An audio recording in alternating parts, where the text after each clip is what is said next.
Welcome back, open source silicon enthusiasts, to another exciting episode of the monthly news update. There's loads of stuff to get through this month, so let's get started.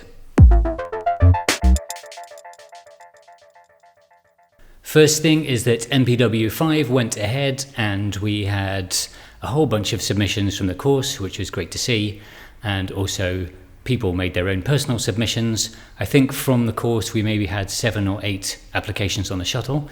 Not totally sure how many were accepted, but the group proposal was accepted, so that's going to get manufactured. So that's really great news. MPW5 saw the most projects submitted so far. So this time what's happened is that Google are doing a lottery system, so they're choosing at random which projects got accepted and which didn't this time. If you didn't make it, then bad luck, but be sure to get your design resubmitted for MPW6.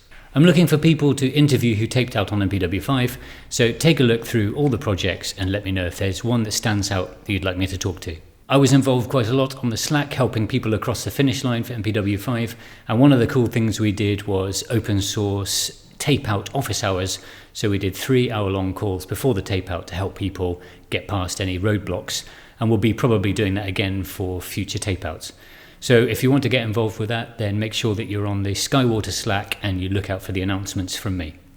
MPW6 is coming. There's not a formal announcement yet, but it's looking like early June. So make sure you're ready to submit as soon as the gates open. One of the most impressive projects I've seen so far taped out on the shuttles is Riscduino. It's really good because it's got a lot of good documentation, and the person behind it, Dinesh, has 20 years of experience. So I took the opportunity to interview him recently, and you can check that video on my channel. Clear, the open source FPGA that eFabless did as a group gets, has been more than 100% funded. So congratulations eFabless, and we're looking forward to seeing the silicon and the board coming soon. We had some great GDS art coming out from the course, not stuff on the chip itself so much, but renders of the designs. This one is by Lewis, this one's from Maximo on his Hacksock, and this one with a nice translucency is from Proppy. We also had a 3D printed standard cell from Thorsten, so I'm looking forward to receiving an inverter made by him. Thanks very much, Thorsten. And Henner has done a similar thing with laser cut plastic. It's very nice that it's translucent and you can shine light through it. In March we had the open source ASIC hack chat hosted by Hackaday, and that went down really well. You can check this webpage out to look through all the logs of the call. Thanks everyone for joining. I've started putting together an awesome open source ASIC resources guide, so if you're looking to get started in this field, then this is a good place to get started. Pull requests are open. It's a little bit heavy on the 0 to ASIC stuff at the moment, so looking forward to getting some other bits in there.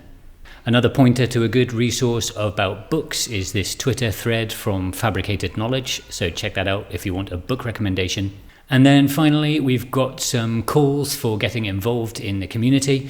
There's Google Summer of Code is coming up, and there's quite a few organizations that are working with Google Summer of Code, so check out the one from FOSSi, and from Cross.